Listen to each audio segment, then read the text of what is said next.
Good morning everyone. আশা করি সকলে ভালো আছেন ও সুস্থ আছেন। আমরাও আগের থেকে অনেকটাই ভালো আছি। এই কারণেই বলবো যে মায়ের কি হয়েছিল সেটা আমি আপনাদেরকে জানিয়েছিলাম 1 মাস আগে মনে হয়। মা 21 তারিখে হঠাৎ বাড়িতে পড়ে যায়, পড়ে গিয়ে মাকে হসপিটালাইজড করতে হয়েছিল। একে তো পেসমেকার বসানো হলো, তারপর যে ফিমার বোন ফ্র্যাকচার হয়েছিল সেটাও ওটি করা হয়েছে। তো তারপরে মাকে বাড়ি আনার পর আর কি 1 সপ্তাহ মোটামুটি ঠিকঠাক ছিল। 1 সপ্তাহ পর আবার মাকে হসপিটালাইজড করতে হয়েছিল, মানে পুজোর ষষ্ঠীর দিন মাকে আবার হসপিটালাইজড করতে হয়েছিল। দশমীর দিন আবার মাকে হসপিটাল থেকে বাড়িতে আনি। এইরকম নানান রকম সমস্যার মধ্যে দিয়ে বিগত 1-1.5 মাস চলছি। তো এখন মোটামুটি মা অনেকটাই সুস্থ। ভাইফোঁটার দিন থেকে মা আস্তে আস্তে একটু টুকটুক করে হেঁটে টেবিলে এসে বসে খাচ্ছে, ওয়াশরুমে গিয়ে স্নান টান করছে। আগের থেকে মা অনেকটাই ভালো আছে। অবশ্যই চেষ্টা করব আজকে একবার মাকে দেখাতে। আর অনেকদিন পর ব্লগটা শুরু করলাম, আশা করি আপনাদেরও ভালো লাগবে। আমি চেষ্টা করব যতটা সম্ভব টুকটুক করে আপনাদের সাথে একটু শেয়ার করতে। বাবা মা এখন আমার কাছেই আছে, থাকবে, রাখবো, এখন যেতে দেব না। এরপরে আরও পারিপার্শ্বিক পরিস্থিতি একটু মানে অসুবিধাজনকই আছে, তো সেগুলো পরে অবশ্যই আপনার সঙ্গে শেয়ার করব। এখন ব্লগটা শুরু করি।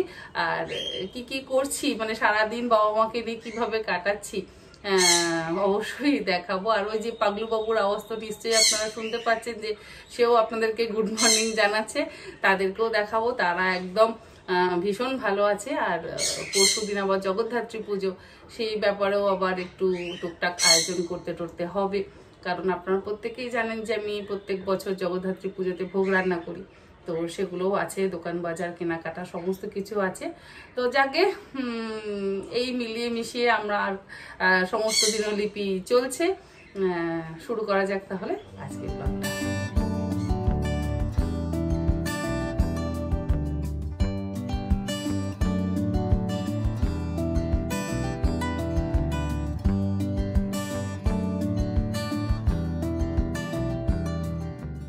রান্না বেশি কিছু করব না, রান্না করব একটু ঢ্যাঁড়স পোস্ত আর ভাতের চাল ধুয়ে নিলাম। ভাতের মধ্যে একটু পেঁপে সেদ্ধ দিয়ে দেব আর মাংস বানাবো। একটু পটল আলু চিংড়ির তরকারি আছে, সেটা দিয়ে মোটামুটি হয়ে যাবে। অ্যাকচুয়ালি 3 দিন ধরে, 3 দিন না 4 দিন ধরে যে আয়া দিদিকে রেখেছিলাম, সেন্টার থেকে রেখেছিলাম, আমার গণেশ পুজোর আগে থেকে রেখেছিলাম। বাট জানি না হঠাৎ তার একটু শরীরটা খারাপ হয়ে যায় বলে সেও আসছে না। তো একটু প্রবলেম আমারও হচ্ছে, যেহেতু জগদ্ধাত্রী পুজো আছে, কাজকর্ম অনেকটাই বেশি। যাকে সেই সমস্ত কিছু অ্যাডজাস্ট হয়ে যাবে। সময় সমস্ত কিছু না করিয়ে দেয়, তো আমারও সেটা প্র্যাকটিস হয়ে যাচ্ছে। এখন আয়া দিদি যদি নাই আসে, অন্য কাউকে সেন্টার থেকে অবশ্য দেখবো। আর ঠিক আছে, যদি মা বলছে হয়ে যাবে, সকলে মিলে আমরা অ্যাডজাস্ট করে নিতে পারবো। দেখা যাক কতটা কি হয়। এই চাল ধুয়ে রেখে দিলাম, পেঁপেটাও চালের মধ্যে রেখে দেবো। আর একটু পরে ভাত বসিয়ে দেবো। জামা কাপড়গুলো কাঁচা হয়ে গেছে, সেগুলো এবার ছাদে যাব মেলতে। আসলে আমি ছাদে তো জামা কাপড় মেলি না, কিন্তু প্রত্যেক দিন বিছানার চাদর, টাওয়েল, মায়ের জামা কাপড় এগুলো একটু বেশি হয়।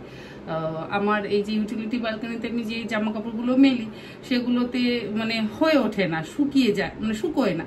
তো সেই জন্য সেগুলোকে যাতে আর কি তাড়াতাড়ি শুকিয়ে যায়, মেলার জন্য ছাদে আমাকে যেতে হয়। এই কাজগুলো আর কি একটু এক্সট্রা হয়ে গেছে। আয়া দিদি যখন ছিল তো দিদি করতো সেগুলো। ঠিক আছে, সময়ের সাথে সাথে আমরা সমস্ত কিছুই অ্যাডজাস্ট করতে পারি। যাই আবার ছাদে জামা কাপড়গুলো মেলে আসি।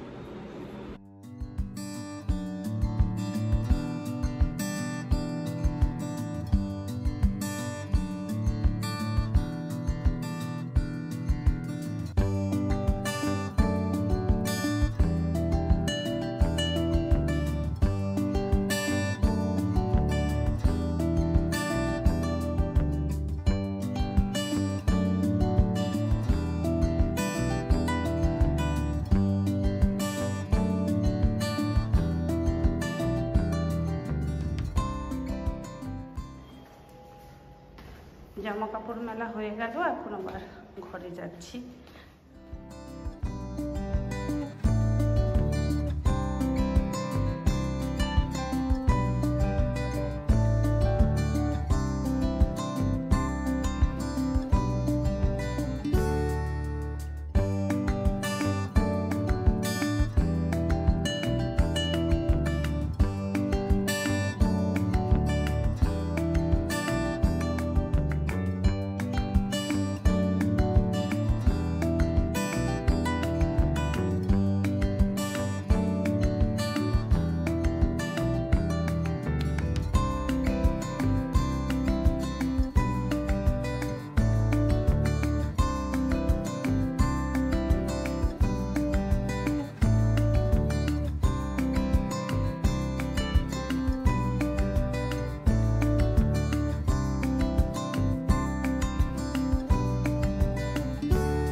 ঢ্যাঁড়স পোস্ত রেডি। ঢ্যাঁড়স পোস্ত বানানো তো ভীষণই সহজ। জানি না আমি রেসিপিটা তন্হির পাকশালা কুকিং চ্যানেলে দিয়েছি কিনা, তবে এখানে দেখিয়ে দিলাম। এটা আমার বাবা আর মায়ের ভীষণ পছন্দের খাবার, ঢ্যাঁড়স পোস্ত। মানে পোস্তই বাবা মা ভীষণ পছন্দ করে। যাই হোক, রান্না কমপ্লিট। এবার বাবা মাকে খেতে দিয়ে দিই।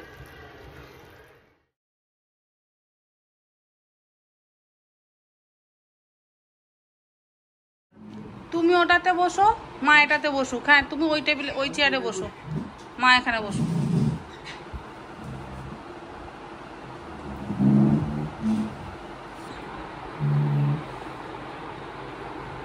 বসতে পারবে?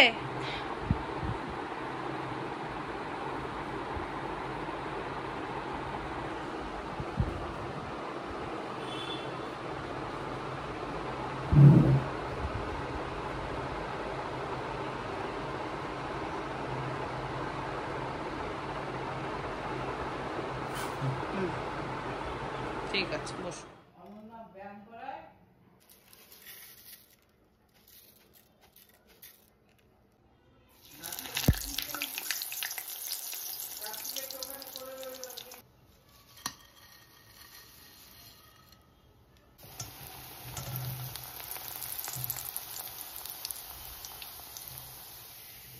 দুপুরের পর আর ভিডিও শ্যুট করা হয়নি, কারণ কাজে এতটাই ব্যস্ত ছিলাম। এখন বেজে গেছে প্রায় সন্ধে 6টা। এখন একটু চা বানাচ্ছি আর চিড়ে ভাজা করলাম। মা এখন ঘুম থেকে উঠে একটু বসে আছে। 6:30টায় ফিজিওথেরাপিস্ট আসবে, ফিজিওথেরাপি করানো হবে। তো যাই হোক, চিড়েটা ভেজে রেখে দিয়েছি। এই যে এতটা চিড়ে ভেজে রেখে দিলাম। মা এই চিড়ে ভাজাটা একটু খেতে পছন্দ করে, যদিও তেলের খাবার খাওয়া উচিত না, তো মাঝে মধ্যে একটু দিই। নুন ছাড়া রেখে দেব, দেওয়ার মানে যখন খেতে দেব তখন একটু লবণ আর একটু গোলমরিচের গুঁড়ো দিয়ে চিড়ে ভাজাটা খেতে দেব। আর চিনি ছাড়া একটু রচা করব, আমি নিজেও খাবো। এরপর আবার শুটিং আছে, তারপর ভিডিও এডিটিং, মানে অনেক কাজ পরপর চলতে থাকে। দেখি চা খেতে খেতে যদি মার সঙ্গে একটু আপনাদেরকে কথা বলানো যায় তাহলে অবশ্যই কথা বলবো। এত কাজের প্রেশার আর কি, ওই যে আমরা এত কাজের প্রেশার, তো আমি সেই অনুযায়ী সময় পাচ্ছি না। কাজের প্রেশার এতটাই বেশি যে আমি সেইভাবে সমস্ত কিছু শেয়ার করতে পারছি না। যেহেতু আপনাদের সাথে আমি মাঝে মধ্যে ব্লগ শেয়ার করি, তাই ভাবলাম একটু শুরু করা যাক। কারণ আপনারাও অনেক দিন ধরে আগ্রহ নিয়ে বসে আছেন যে আমি মাঝে মধ্যে হয়তো ব্লগ শেয়ার করব আপনাদের সাথে, সেটা আর হচ্ছে না। আর সেন্টার থেকে যে দিদিকে নিয়েছিলাম, আজ 6 দিন হয়ে গেল দিদি আসছে না, তো সেই জন্য কাজের প্রেশারটাও অনেকটাই বেড়ে গেছে। এমনিতে তো আমাদের ঘরের কাজ প্রচুরই ছিল, তো এটা আবার এক্সট্রা হয়ে গেছে। আসলে কাজের প্রেশার এতটাই বেড়ে গেছে ওই দিদি না আসাতে, মানে সকাল থেকে রাত পর্যন্ত, সেটা মনে হচ্ছে 24 ঘন্টা হয়ে, মানে 24 ঘন্টা না হয়ে যদি 48 ঘন্টা হতো তাহলে মনে হয় ভালো হতো। এর মধ্যেও তো নিজেরও একটু বিশ্রাম করতে হয়, মানে দুপুরের খাওয়া দাওয়ার পর আমি নিজে একটু 1 ঘন্টা বিশ্রাম নিয়ে নিলাম, তারপর আবার কাজ শুরু করেছি। চায়ের জল ফুটে গেছে, চা বানানো তো কোনো ব্যাপারই না, জলটা ফুটে গেলে চা পাতা দিয়ে ঢাকা দিয়ে রাখবো, বাবাকে অল্প একটু চিনি দেবো, মা আর আমি চিনি ছাড়াই চা খাচ্ছি।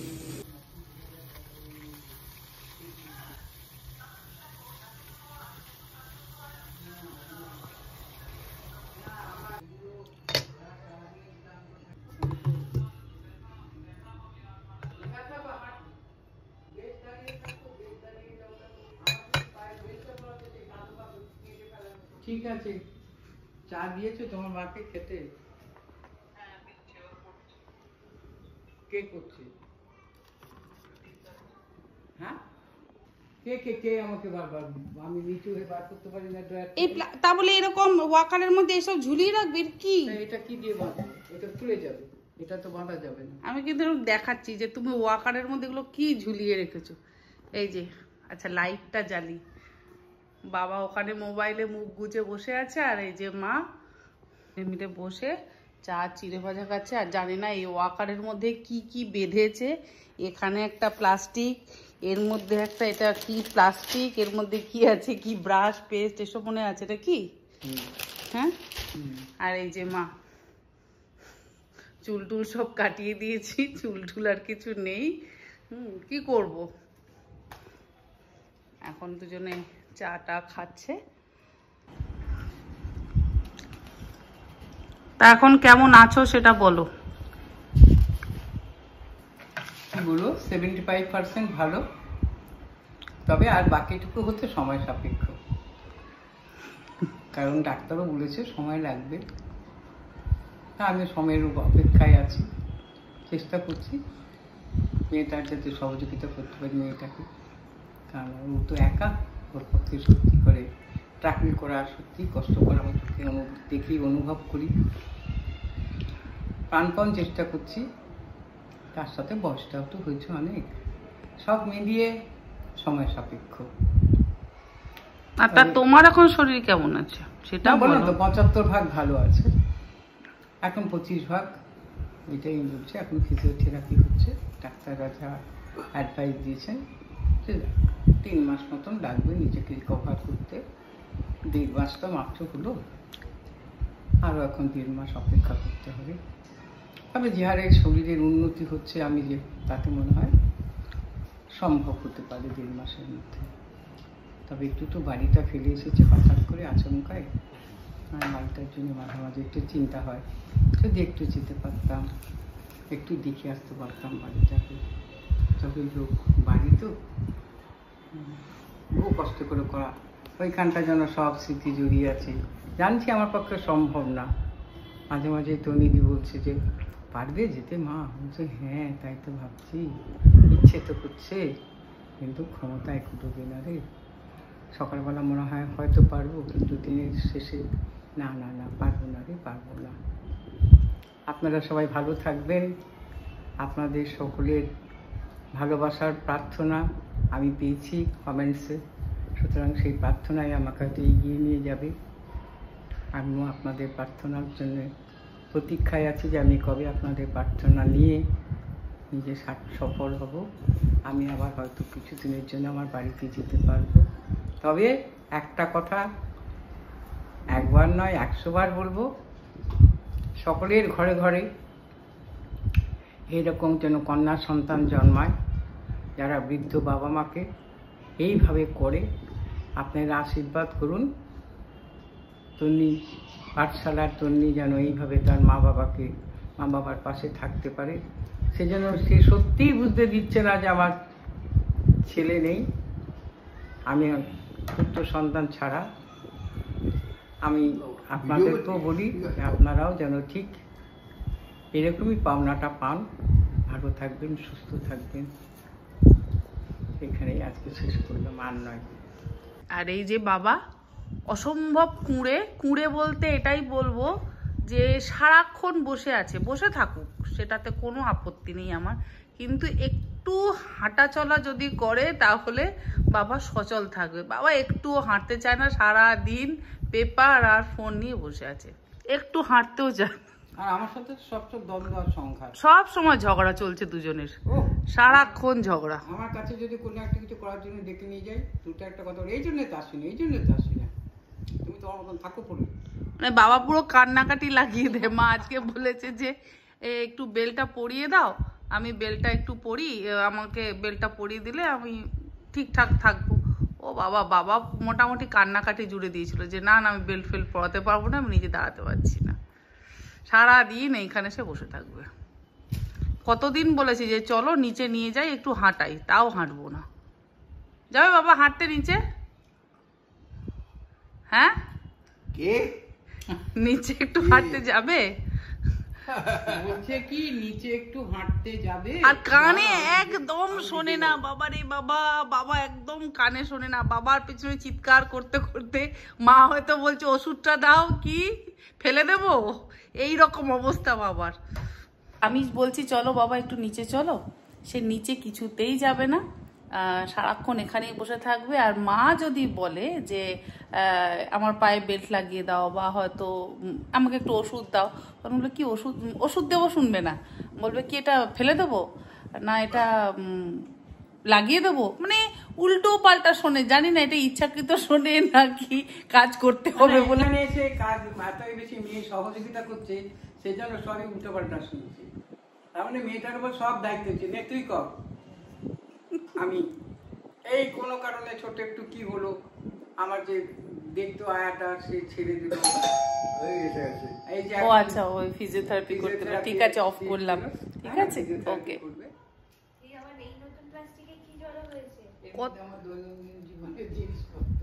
নতুন একটা ঝোলা কাকু, যদি তোমার কাকুকে দাদুকে বললাম আমাকে একটু বডি ওয়েলটা এনে দাও না, আমি পারবো, আমাকে একটু ওটা এনে দাও না, আমি পারবো না, তাই না? একটু ঠিক করেছি, পলিথিনটা আমার দিস তো,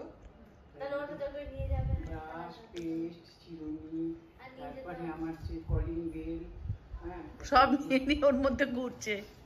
কিছু দড়ি দড়ি পালিয়ে এইটা দিয়ে বেঁধে নিয়েছি। আর এর কিন্তু আবার জং পড়বেই, এ ঘর থেকে ও ঘরেও হাঁটে না।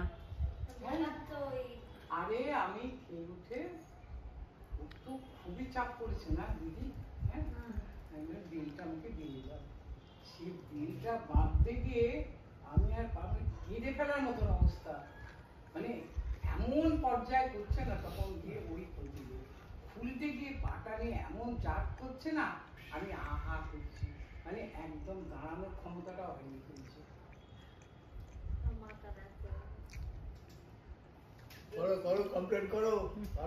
সারা দিন শুধু ফোন দেখতে দাও। এর বেলা শুনতে পেয়ে গেল কিন্তু কানে, এর বেলা কানে শুনতে পেয়ে গেল। অন্য সময় কানে শোনে না।